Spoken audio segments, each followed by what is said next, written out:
Yeah, brand is one of the most important intellectual properties a company can have, right? It's that name, but also what it stands for. That's the most important thing. So he's kind of referring to reputation here. You can't buy trust. You can't ask for it. You just have to do it the hard way, which is one step at a time. I think the mistake a lot of people make is that they forget that building brand, it can be done in many different ways, not just advertising campaigns, and it generally takes a long period of time. I think what the problem is that smaller companies get sold this brand campaign from the agencies, which is something that can be very valid for larger companies in a very much more mature stage of their life cycle. I think what happens is they sort of buy into that and they do it at the wrong stage. So they should be doing what that large company did when they were the same size as that small company, rather than try to emulate what a bigger brand is doing in the playbook that they're using. And that's where people, I think, fall sort of into the cracks of this brand fluff. Welcome to the latest episode of the Raise&Exit podcast, where today we are going back to the future. Or is it to the future to the present? I don't know. I'm talking to a guy from Australia named John James, who's amazing what his stuff is, and I often reach out to him to get a 14-hour advantage, which isn't enough for me to take action, which is why we're here to go and give you the knowledge that you need months or years in advance. So on that note, John James, please introduce yourselves a little bit about your experience and background before we dive into our latest questions for founders and entrepreneurs. Great. So I suppose I've been working in this role and nothing but for about maybe 15, 20 years now, working for agencies, running my own agency, working for clients, working in Silicon Valley as a growth manager. So I've really seen, I would say, the triple play in the industry, which is starting with large advertising agencies, global ones, down under in Australia, and then running my own, going client side, and then also working in Silicon Valley during the depth of that, I would call lean startup or growth marketing movement, whatever you want to call it. And I think they're three very different cuts of the same thing. And it gives me a unique perspective where I can sort of bridge the gap for a lot of companies and tell people how it actually works so they don't get lost in all of that, buzzwordiness or taking sides and bias that gets in the way of really good decision making. Yeah, that's great. And John, one thing that I really appreciate about what you've been doing in the marketplace is for more than half a decade now, you've been really going and digging into are some of these myths or kind of like sound bites that are being used as the trigger to invest into certain paths of where a company can be taken around its positioning, around its brand or marketing. Are they actually legitimate or not? And what I'd really like to kind of focus on with you today, I think is two sides of the same coin, and which is what are the good and accurate kind of sound bites or kind of ways of looking at building a company from the lens of marketing and brand. And then at the same time, where are you just going to be digging your own grave for your company's future? So I'd like to kind of start with one of the first ones that is there is, do you need a brand to successfully raise a company? Or even, I'm going to go even more basic, what the hell is a brand in the 21st century AI era from your perspective, as you've kind of diagnosed this, dissected it, and advised companies professionally? Yeah, I think people get caught between two very basic terms. Let's just start with brand versus branding.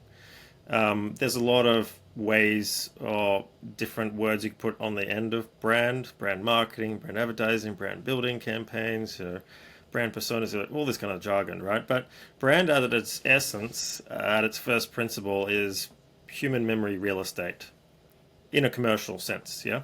So we can have personal brands and other kind of brands that don't sell things, maybe explicitly, but in a commercial sense, it's like people knowing something about you, right?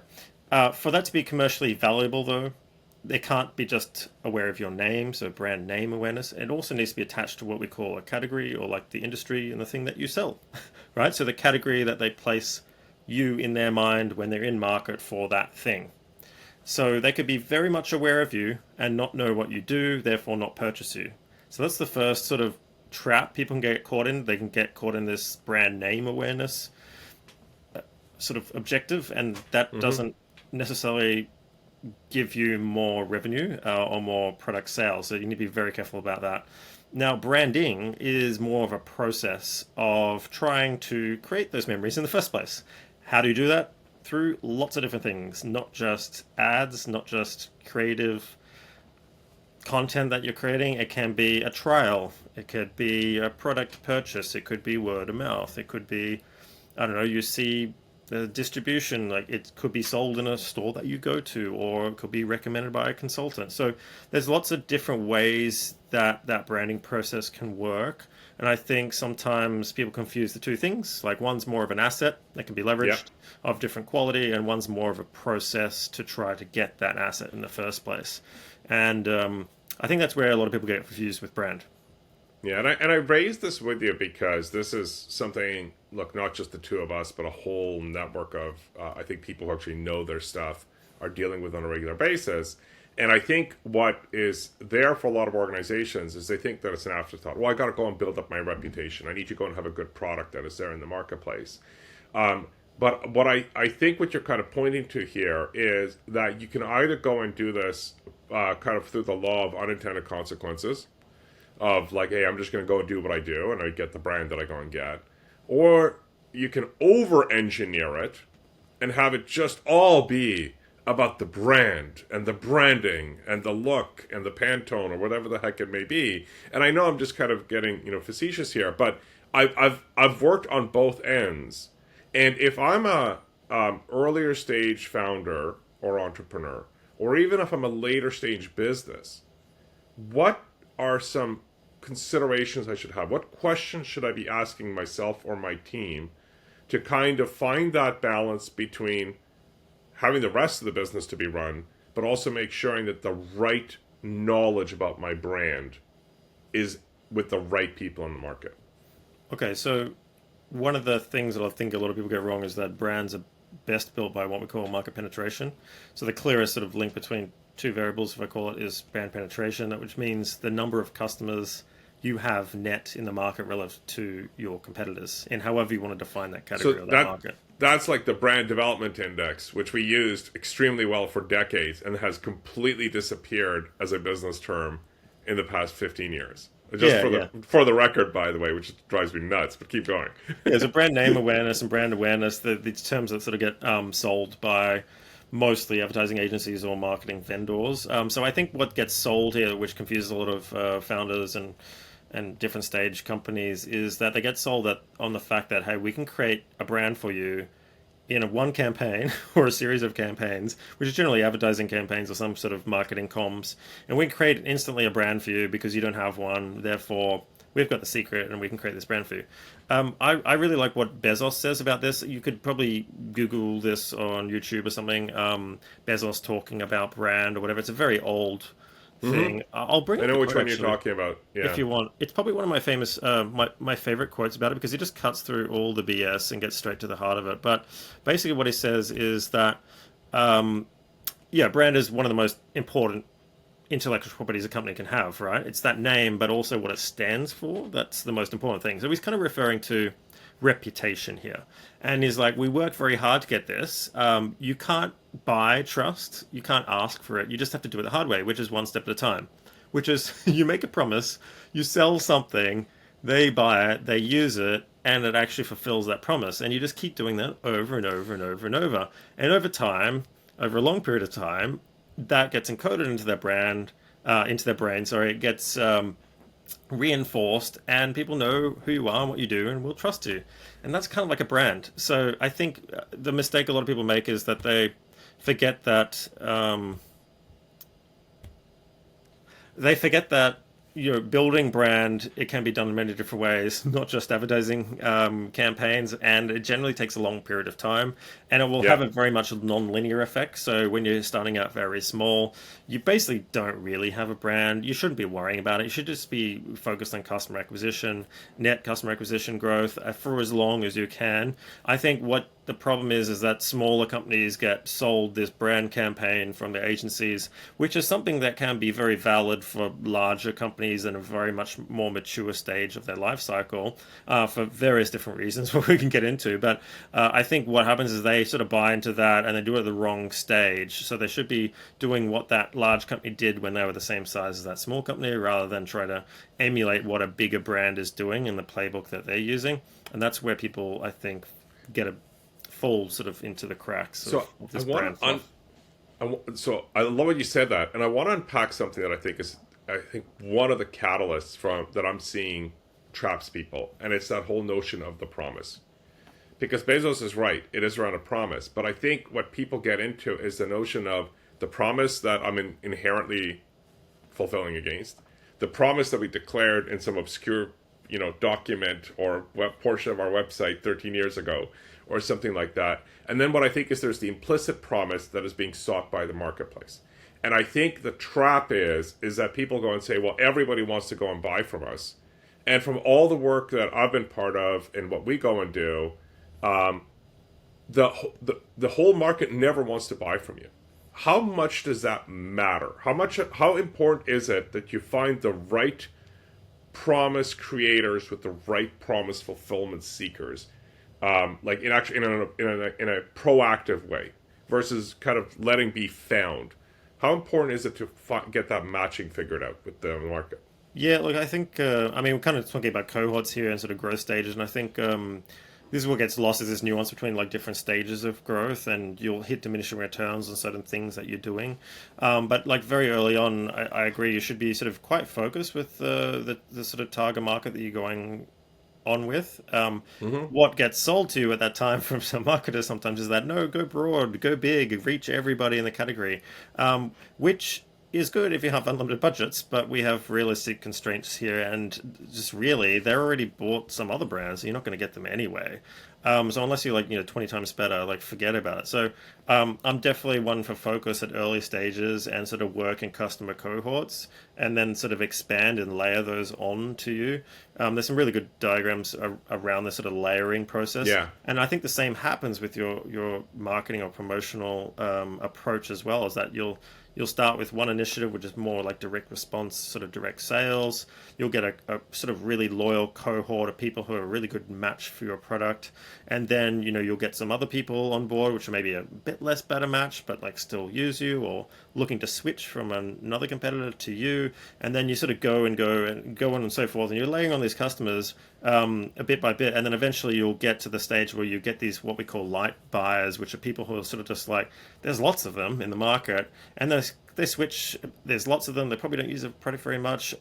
So I think that sort of non-linear nature and this layering process and this like very much heterogeneous sort of like customer cohorts is kind of what needs to be understood here with building any company, and especially when you're looking through the lens of brand building. So at any given time, if I can summarize, at any given time, it is a extremely valuable investment. Maybe that's a bit of my own bias going in here, but it's an extremely valuable investment at the stage of the company that you're at the stage of what your solution can solve for. You need to know who's seeking it and how many are there. Because I just keep running into a lot of organizations overestimating the amount of customers that are going to go and buy their product. They're like, our TAM is $15 billion. And I'm like, Yeah, well, great. that's Like, an how many investor humans pitch, though, is this? right? How many businesses is this? Right? And Yeah, it's just like, I'm like, do you know where your next million, 10 million, 100 million is coming from? no. And I feel a lot of companies get trapped into that. So, and Yeah. you are in that business in what you go and do. So, can you just kind of share some of what has worked and maybe one or two warning signals that this is not going to work Yeah, from great. what it is to actually find that next 110 or 100 million in customers? Yeah, great. So I think, what we're referring to here is kind of like the investor pitch deck that you sell, which is this, giant TAM. And then the Yeah. narrative is that you'll take a slice of this giant TAM that is unrealized or whatever. And It's just therefore, magically going to show up for you because you declared that it's going to come to your coffers. yeah, exactly. So I think what gets maybe overlooked here, in terms of the severity of actually acquiring customers, is that even if you're introducing something new, is that sometimes your biggest competitor is product substitutes. So maybe you're in your own category and there's no one that has exactly something like you, right? And you can kind of go in, but everybody that you're going to sell to is already using something that could be nearly as good or just as good, and you have to come up with something very compelling to like stop those years or months or whatever of reinforcement and using that product and getting used to that thing to then switch over to you. It's going to be a harder sell. And also you have to be very aware of what I call the sales cycle, so average sales cycle length. So and this differs markedly for different products and categories. So example, Red Bull, it's a quite short sales cycle in terms of people have an energy drink like maybe once a month kind of thing. Like that, more loyal users or heavy users would be sort of doing that cycle. But if you're buying a car, for example, you might do that once every 5-10 years. A house, maybe one every 20-30 years. So that's the difference of the sales cycle length, which means that CRMs maybe 3 or 4 years maybe come around for a review. So it's a very long cycle. So example, if I'm advertising to all these people who have just bought another system or something similar to me, last year or the year before, I mean, they're not going to be in market. So they might listen to you and look at you, might inquire and go, oh yeah, what's happening with that other kind of thing that's similar to the thing that we have? And they'll be kind of interested, and then you have all these demos and nothing will close. That's because they're not really what we call in market. So I think the important lesson here is to sort of really know what your average sales cycle length is per year, because that will tell you the percentage and the number of people that are in market at any one point in time. From there, you will then be able to take a small slice of that depending on how compelling your offer is, how big your brand is, etc., etc. But I think those are your market constraints you need to be very aware of. And yeah, the investor pitch deck versus the, okay, let's execute and acquire customers approach are two very different calculations. So right there, I think, is another point that you went and got to, right. So you can have a compelling articulation of your business proposition, your value, but I think if you're not able to understand that ratio of people who buy the category, people who buy the category frequently enough that you can make money from them, people who then are actually buying that category frequently enough and are actually willing to buy from somebody else than they're buying from right now. Yeah, I think that's one of the that a compelling reason to switch is so critical, right? There's a statistic that's been going around, and it's like on average 60%. I've seen it range from as low as 30 to I think higher than 60 in B2B, which is people who go through the whole buying cycle and then they realize, you know what, we're not going to buy. Yeah, just stick with the status quo, right? It's too much trouble. Like, look, we've just been working with a company right now. Yep. They're like, we are going to go and change these things up. And, we give them feedback. Well, it's going to take you at least 3 years of active investment in the marketplace. And even then, you have a risk. And they're like, no, we got to do this. We got the board approval for this. We're going to go and do this by the end of the year, et cetera, et cetera, et cetera. What do I get as a correspondence a few days ago? They're like, you know what? We're going to hold off. and the reason for it is because they realize that it's not just the amount of money that you're going to go and spend. It's not even kind of, I would say, like, decision fulfillment, which I think is another obsession there. They're going and realizing what is the total cost of making that switch happen for the customer, right? In this case, they're the customer and they're Jesus. Oh my gosh, we're going to need so many different vendors to be able to make this happen. We're going to need to go and make these systems changes. Is there anybody even out there who's competent to do this? Now, that's at the kind of like business to business scale, but you go back to the same consumer level. You're trying to go and bring a consumer level brand out there. You're thinking, well, I just need some consumers to go and buy from me because we have such a valid value proposition. But how are they going to buy from you?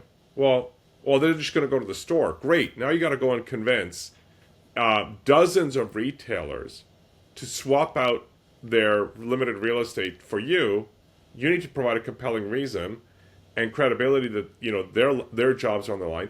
And I think there isn't enough thinking through that is being done by people because they get so excited in the moment. I'm guilty of it in own businesses that I've been part of, including giant ones like You P&G think in you my can life. Where like, change? oh, the You product's think? amazing. Like You, everyone's going to want to yeah, yeah. buy, You think you can change the right? market? And I think it's kind of the like what you're referring to here. If you don't mind me interrupting, is like No, this. no, no. Go ahead. I think it's really important to have a positive mindset and a bit gun ho and aggressive. Yeah, let's make this market for any business, right? Because you're going to be hit really hard by the market, right? So you need to have a bit of ego. But I think what's really humbling is that the first time you kind of take something to market and just realize how hard it is and how the customers just don't get it. Why are they buying my product? You kind of get a bit frustrated, right? And I thought early in my career that I could change people's minds and it'd be really easy, but I figured out that it's really hard. You almost shouldn't bother. I reckon you should just sort of use analogies and sell to very close competitors and just like use the whole switch thing. Hey, switch to us. I think it's a really good Yeah. way of doing it. But there is this like duplicity of purchase law, NBD Drieklich distribution, which I don't know if you want to look up that Eribo Bass have sort of been doing for 60 years. And there are very predictable purchase frequencies within most categories. And most people purchase very least, but a lot of people purchase like two or three of the same product. So we're talking about And do you need CRMs. to be at critical mass to start using some of these large population-based studies? Because you're right, like they have a lot of legitimacy over time. But how big do you need to be as a business before you can start going and looking at some of these kind Yeah, of like I macro think you guidances? need to Because be very large. You need to be in like the top five, top 10 minimum, if you know what I mean. So if you're a CRM or something like that, like, forget about it if you're under a couple of hundred mil ARR or whatever a year. So, so yeah. I think you're pointing to something that I think is another really critical point, right? We're here talking on what founders and business owners need, right? Maybe we have some companies running multi-billion-dollar ones. Hi, thank you for listening and watching. But mostly these are, our listeners and viewers are people that are challenging that status Okay. quo. So let's now kind of switch to that aspect of it, right? So there's these wonderful, what I call good myths that you just pointed to, right? It's like, oh, look, like here's Ehrenberg Bass Institute in terms of the guidance around, population drift, or there's light buyers, etc. But look, I'm a company with $15 million in revenue. If I only have light buyers, I'm dead. So if we kind of switch over to what are some of the good myths, right, that are credible business guidance, but are false guidance for wanting to set the company up to be sold or to raise capital. Let's go to that moment right away. What are some wrong, legitimate data, but are a myth for you? Okay, this is a hard one. Where do we start? Can we contextualize this in something like what Let's go and think of like what can you promise? You're there to go and raise your next round of financing, right? Or you want to go and sell your business. What do you need to go and say, if I use this, I'm going to actually go and be a detriment to myself? You use this data point or use this argument. I think let's just go back to the brand campaign thing in marketing to Perfect. not use that. So use of funds. I'm there with my use of funds slide. I'm raising Yep. $30 million. Do not do anything brand sort of level. I know it's very alluring. I know it's very compelling. I know a lot of people sell it to. I know people sell it to going, hey, it's a sign of maturity. I think the only legitimate use of something like that would be like an investor campaign or talking to employees if you want to do sort of like an employer branding. Okay. John, you're going and saying that there's the myths that is there when you're trying to go and raise money or kind of promote your business to investors or buyers. Yep. And that has to do with the brand and the brand campaign. So can you kind of unpack a little bit more of kind of like maybe legitimate market narrative, but false at this stage of your business? Yeah, so I think what gets sold is this false dichotomy between what we call performance and brand. Like there's two different types of marketing out there.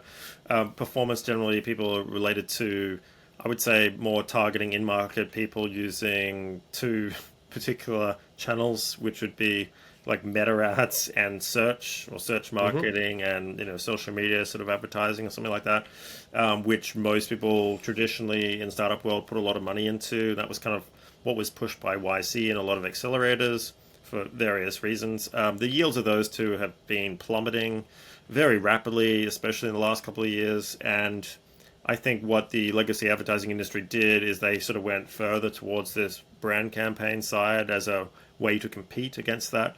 I think it's a really bad way of looking at it, and you shouldn't buy into this brand campaign thing unless the goal of your marketing is to communicate to a very broad range of people. You have a lot of money to spend. You don't mind wasting it to people who will never buy from you.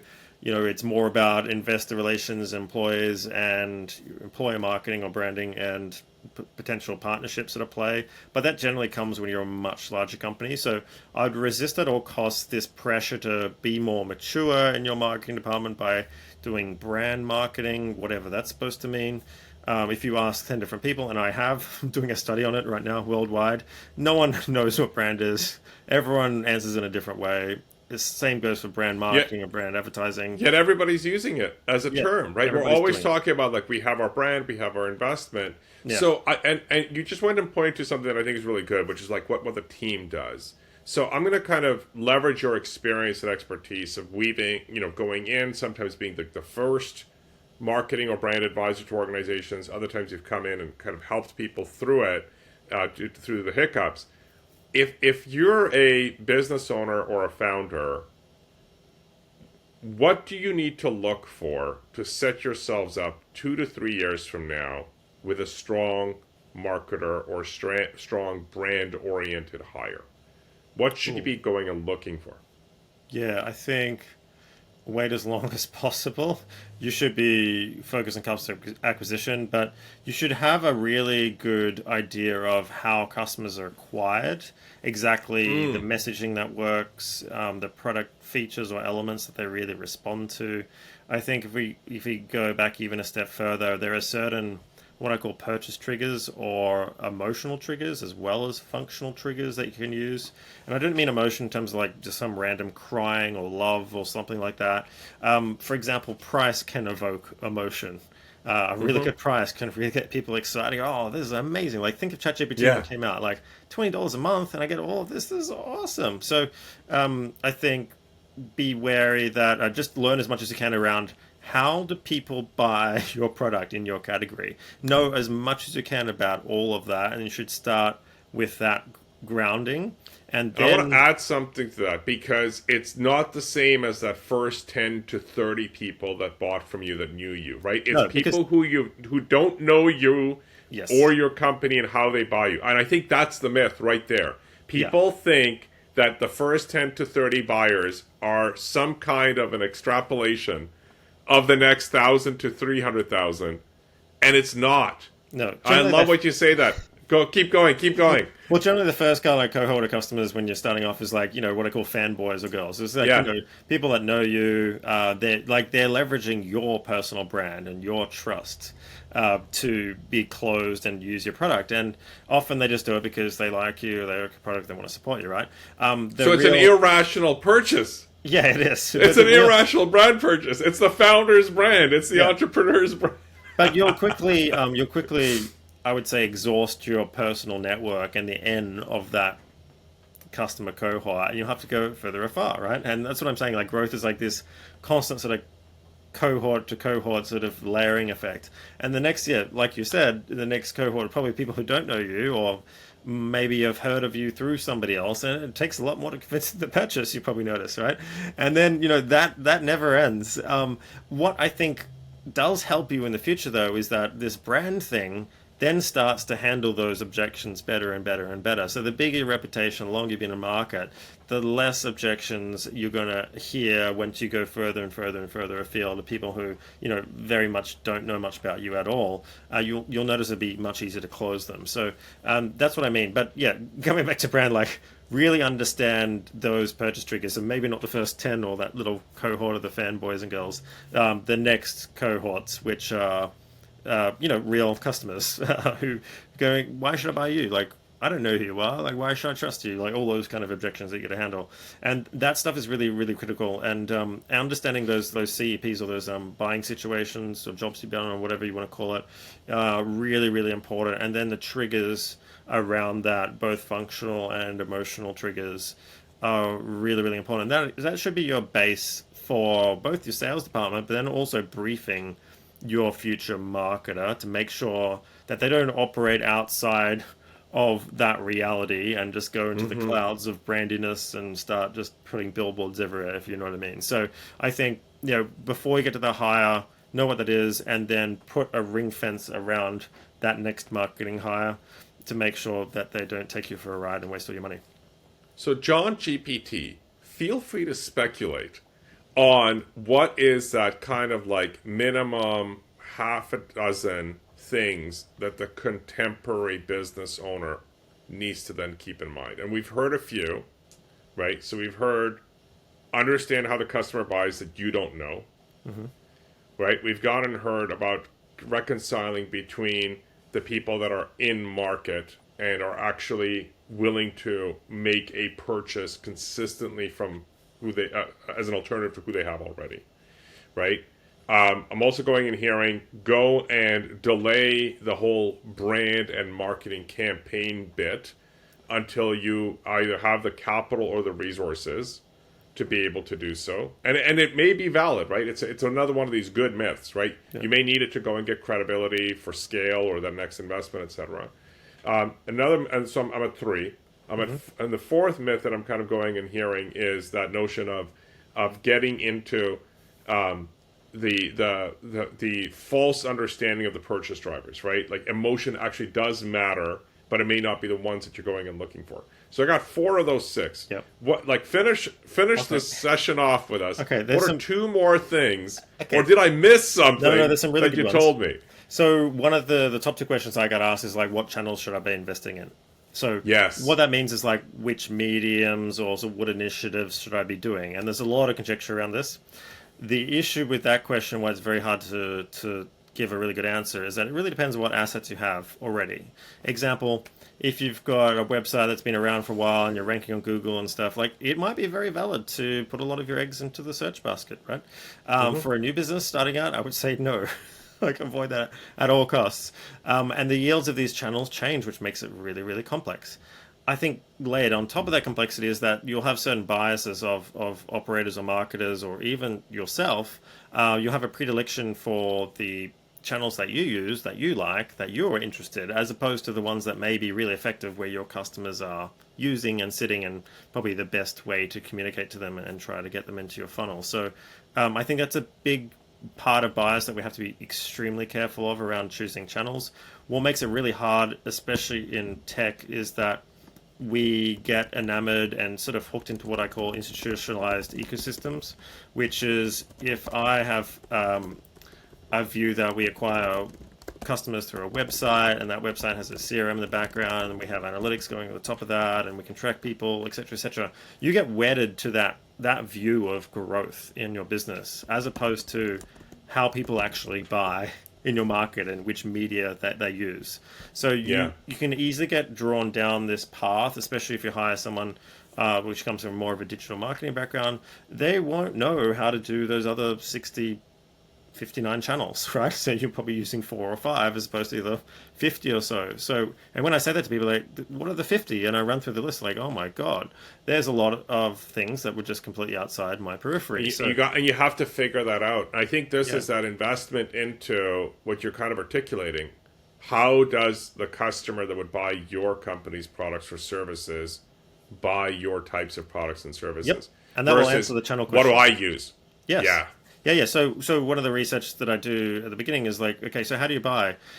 I'll give you a really good example. Like something so simple, like and this is the thing, the founders themselves, they buy through word of mouth and recommendations and asking friends, hey, what do you use for this? What's good for that? Or they go to their network, the investors or whatever, go, hey, what's a good CRM we can use or whatever, right? But then when it comes to their end product, they think that doesn't happen. They go, no, people go to a website and blah, blah, blah. So it's like the ultimate irony. So I would always say that, like, I go like, so how did you get your IT company? And they're like, oh, well, I asked my friend who uses this company and they're really good, so that's who we use.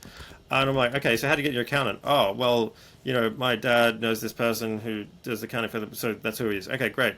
So these are all like really critical tasks. And then when it comes to like, their own customers, they go, website, search, marketing, reels, 60-second videos. So there's this weird sort of bias that sort of happens. So you have to be extremely like, just zoom out and be extremely I would say, unbiased when it comes to these channel choices and be led by how customers buy. And so by doing a bit of research, you'll quickly find out, oh, so, how did you buy this? You bought it through this channel or through a reseller or through a consultant who recommended this thing. I mean, that's kind of how HubSpot sells their stuff. They sell it through agencies and consultants, not directly to the customer.